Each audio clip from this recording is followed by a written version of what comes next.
मैंने तो ज्यादातर देखा है कि सीमेंट के एक कार्टून बना करके खड़ा कर देते हैं। अरे क्या क्या सिद्ध करना चाहते हो तुम? मूर्ति लगाना चाहता हूँ, मूर्ति लगाओ मत लगाओ इससे कोई भला नहीं होगा।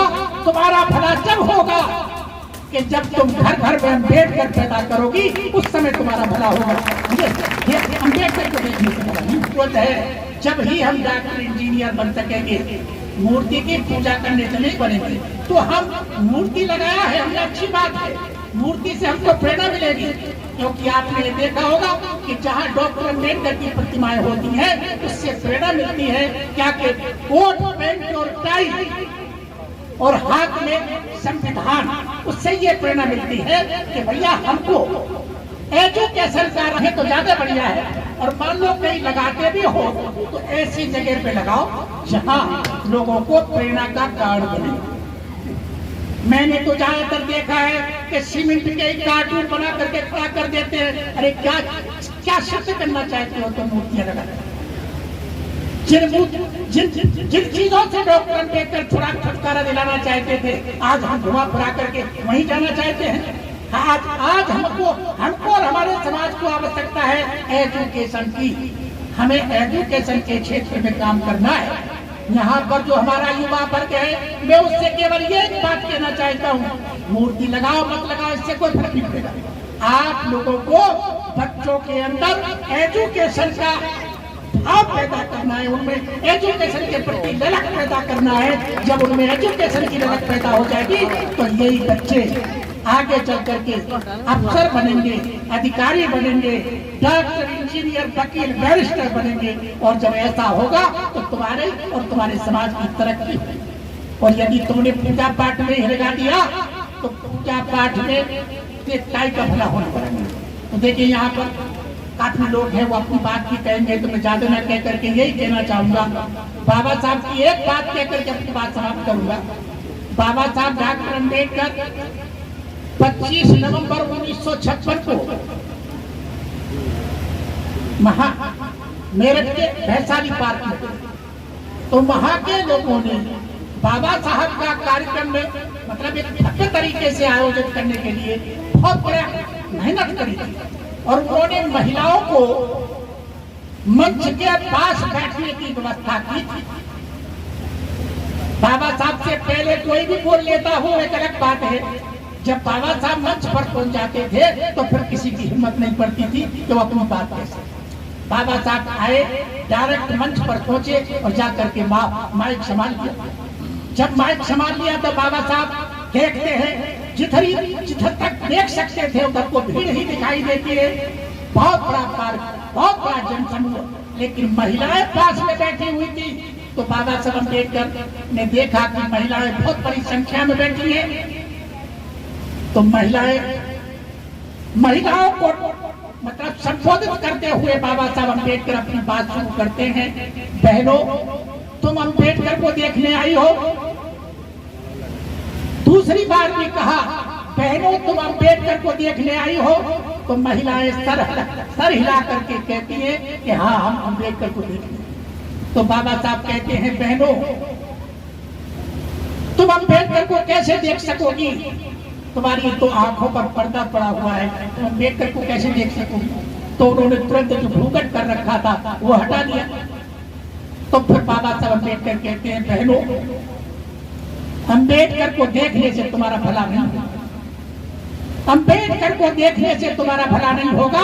तुम्हारा भला जब होगा कि जब तुम घर घर में अम्बेडकर पैदा करोगी, उस समय तुम्हारा भला होगा। ये अम्बेडकर को देखने से भला नहीं होगा।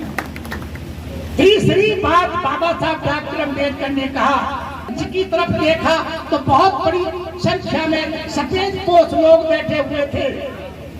तो बाबा साहब अम्बेडकर कहते हैं, भाइयों मैं ये देख रहा हूं कि मंच पर बहुत सारे लोग ऐसे बैठे हैं जो सफेद पोश है।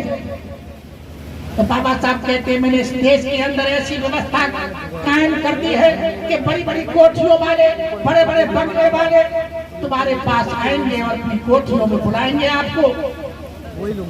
तो बाबा साहब कहते हैं कि मैं ये नहीं कहता कि मत जाओ उनकी कोठियों में, लेकिन मैं ये कहना चाहता हूँ कि यदि कोई तुम्हें सम्मान के साथ अपनी कोठी में, अपने बंगले में बुलाता है तो जाओ, लेकिन भाइयों किसी दूसरे की कोठी या बंगला में जाने से पहले अपनी झोपड़ी में आग लगा के मत जाना।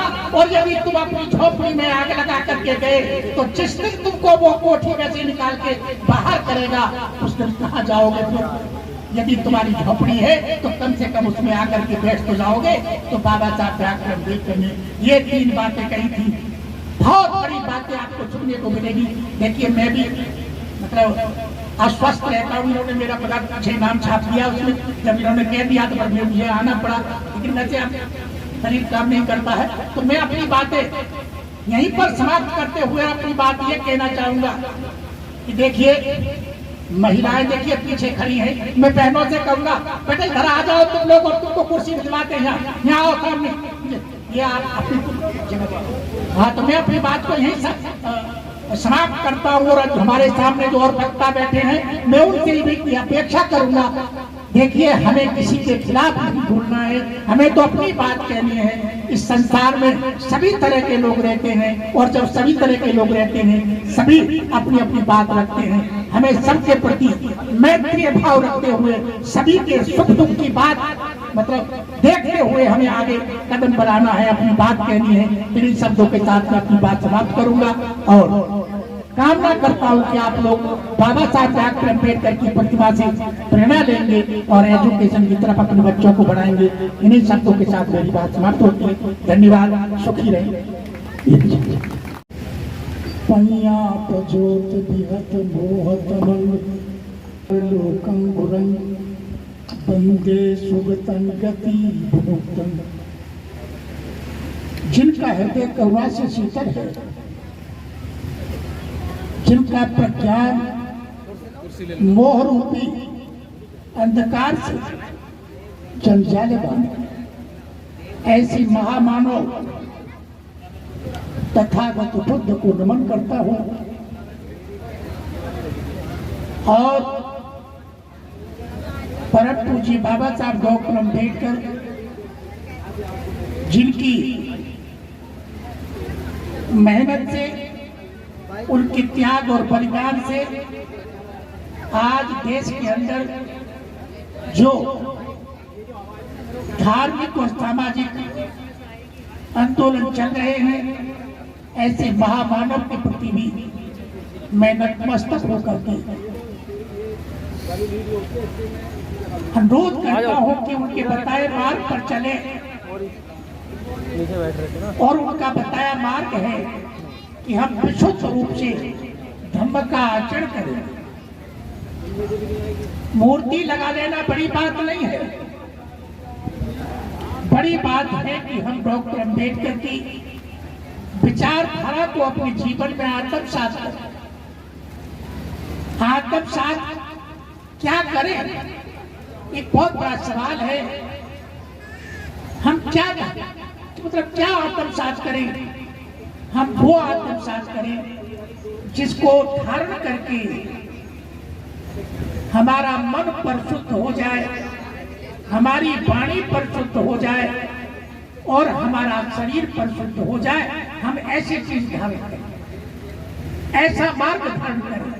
तो ऐसा मार्ग आज से 2500 वर्ष पूर्व तथागत गौतम बुद्ध ने समग्र मानवता की भलाई के लिए, समग्र मानवता की उन्नति और प्रगति के लिए आविष्कृत करके हम सब लोगों को बताया कि जब तक हम इस मार्ग पर नहीं चलेंगे तब तक हमारा भला होने वाला नहीं। तो वो मार्ग है जो आप सभी लोग श्रद्धा के साथ उसे धारण करेंगे, जिसे 3 शरण और पंचशील के नाम से जाना जाता है। क्योंकि 3 शरण और पंचशील कोई कर्मकांड नहीं है, कोई पूजा पाठ नहीं है, वो एक जीवन विशुद्ध रूप से कुशल मतलब जीवन जीने का एक रास्ता है। जो उस रास्ते पर चलता है तो निसंदेह वह मन वचन और कर्म से परिशुद्ध होता ही है, यह अनिवार्य है। तो मैं आप सभी लोगों से आशा करूंगा कि 3 शरण पंचशील धारण करते समय आप लोग अपने पैरों से जूते चप्पल उतारेंगे और जो कुर्सियों पर बैठे हैं वह खड़े हो जाएंगे, जो मंच पर बैठे हैं वह तथागत बुद्ध के चित्र की तरफ हाथ जोड़कर बैठेंगे और धारण करेंगे। तो मैं आप सभी लोगों से आशा करता हूँ कि आज हम 3 शरण पंचशील धारण करते समय हाथ जोड़कर ऐसे खड़े हो जाएं और जो मंच पर बैठे हैं वो भगवान बुद्ध बाबा साहब के चित्र की तरफ हाथ जोड़कर, और जैसा हम कहें आप लोग उसे दोहराएं।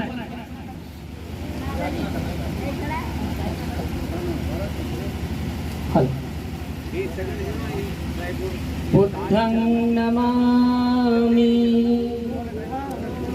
धम्मं नमामि, संघं नमामि। ओकास अहं भन्ते शरणेन सह पंचशीलं, धम्मं याचामि अनुग्रहं कृत्वा शीलं देथमे भन्ते। द्वितीयं ओकास अहं भन्ते शरणेन सह पंचशीलं, धम्मं याचामि अनुग्रहं कृत्वा शीलं देथमे भन्ते। तृतीयं ओकास अहं भन्ते शरणेन सह पंचशीलं, धम्मं याचामि अनुग्रहं कृत्वा शीलं देथमे भन्ते। यमहं पदामि तन्मदेथ अहं भन्ते। नमो तस्स भगवतो अरहतो सम्मा सम्बुद्धस्स। नमो तस्स भगवतो अरहतो सम्मा सम्बुद्धस्स। नमो तस्स भगवतो अरहतो सम्मा सम्बुद्धस्स। नमो तस्स भगवतो अरहतो सम्मा सम्बुद्धस्स। बुद्धं शरणं गच्छामि, बुद्धं शरणं गच्छामि, धम्मं शरणं गच्छामि, धम्मं शरणं गच्छामि, संघं शरणं गच्छामि, संघं शरणं गच्छामि। द्वितीयंपि बुद्धं शरणं गच्छामि, द्वितीयंपि बुद्धं शरणं गच्छामि, द्वितीयंपि धम्मं शरणं गच्छामि, द्वितीयंपि बुद्धं शरणं गच्छामि, द्वितीयंपि संघं शरणं गच्छामि, द्वितीयंपि संघं शरणं गच्छामि, तृतीयंपि बुद्धं शरणं गच्छामि, तृतीयंपि बुद्धं शरणं गच्छामि, तृतीयंपि धम्मं शरणं गच्छामि, तृतीयंपि धम्मं शरणं गच्छामि, तृतीयंपि संघं शरणं गच्छामि, तृतीयंपि संघं शरणं गच्छन्ते। पाणातिपाता भेदयामि, पाणातिपाता वेरमणि सिक्खापदं समादयामि। अतिन्नदाना भेरमणि सिक्खापदं समादयामि, अतिन्नदाना वेरमणि सिक्खापदं समादयामि। कामेषु मिथ्याचारा भेरमणि सिक्खापदं समादयामि, कामेषु मिच्छाचारा वेरमणि सिक्खापदं समादयामि। मूषावादा भेरमणि सिक्खापदं समादयामि, मूषावादा वेरमणि सिक्खापदं समादयामि। क्षपमादखाना भेरमणि सिक्खापदं समादयामि,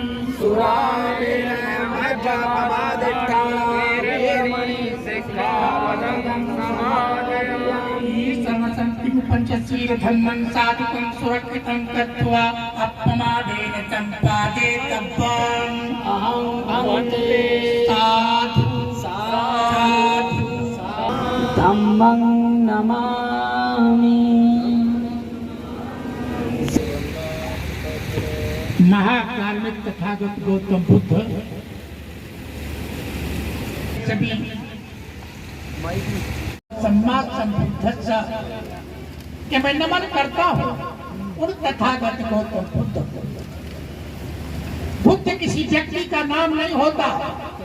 बुद्ध कहते हैं श्रेष्ठ ज्ञान, ऐसा ज्ञान जो बहुजन हिताय हो, बहुजन सुखाय हो, सर्वदेशी हो, सर्वकालिक हो, जो आदि में भी कल्याणकारी हो, मध्य में भी कल्याणकारी हो और अंत में भी कल्याणकारी हो, ऐसे उत्तम ज्ञान को बोधि कहते हैं। महाराजा शुद्धोदन के राजकुमार सिद्धार्थ गौतम ने ऐसा ही उत्तम ज्ञान प्राप्त किया था। जब उन्हें ऐसे उत्तम ज्ञान की प्राप्ति हुई तो उनके मुख से भी निकला था, क्या निकला? बुद्धं शरणं गच्छामि, कि मैं बुद्ध की शरण जाता हूँ, मतलब बोधि की शरण जाता हूँ, अर्थात ज्ञान की शरण जाता हूँ। फिर कहा धम्मं शरणं गच्छामि। धम्म कहते हैं तो मुक्ति का मार्ग, जिस मार्ग पर चल करके नाना प्रकार के दुखों से छुटकारा मिलता है, मैं ऐसे मार्ग की शरण जाता हूँ। तो कहा धम्मं शरणं गच्छामि। फिर कहा संघं शरणं गच्छामि।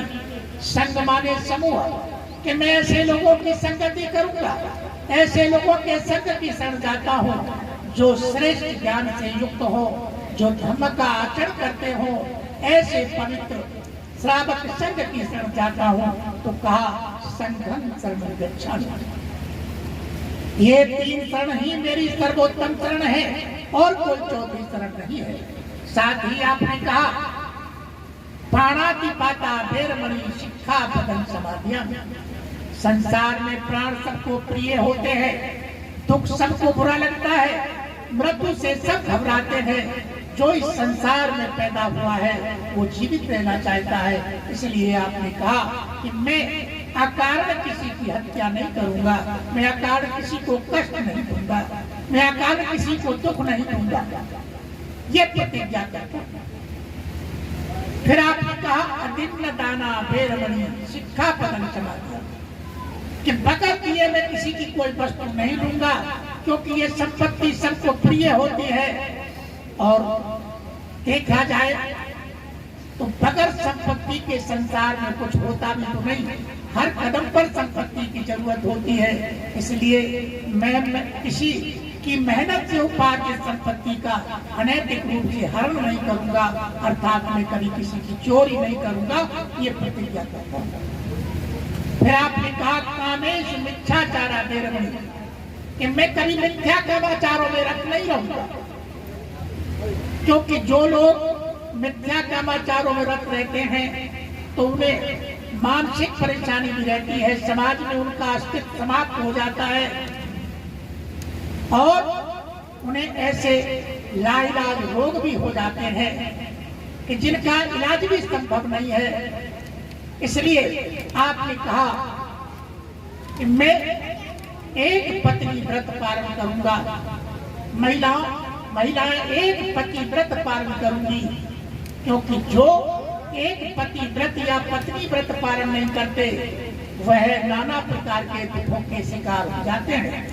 क्योंकि भगवान बुद्ध ने कहा जो अपने से बड़े हैं, जो अपने से बड़ी हैं, उनके साथ हम ऐसा व्यवहार करें जैसे हम अपनी माँ के साथ व्यवहार करते हैं, और जो अपने बराबर की हैं उनके साथ हम ऐसे व्यवहार करें जैसे हम अपनी बहन के साथ व्यवहार करते हैं, और जो अपने से छोटी हैं उनके साथ हम ऐसे व्यवहार करें जैसे हम अपनी बेटी के साथ व्यवहार करते हैं। शारीरिक संबंध केवल अपने जीवन साथी के साथ, बाकी सबको माँ, बहन और बेटी के समान समझेंगे। ऐसे ही महिलाएं जो अपने से बड़े हैं उनके साथ हम ऐसे व्यवहार करेंगे जैसे हम अपने पिता के साथ व्यवहार करते हैं।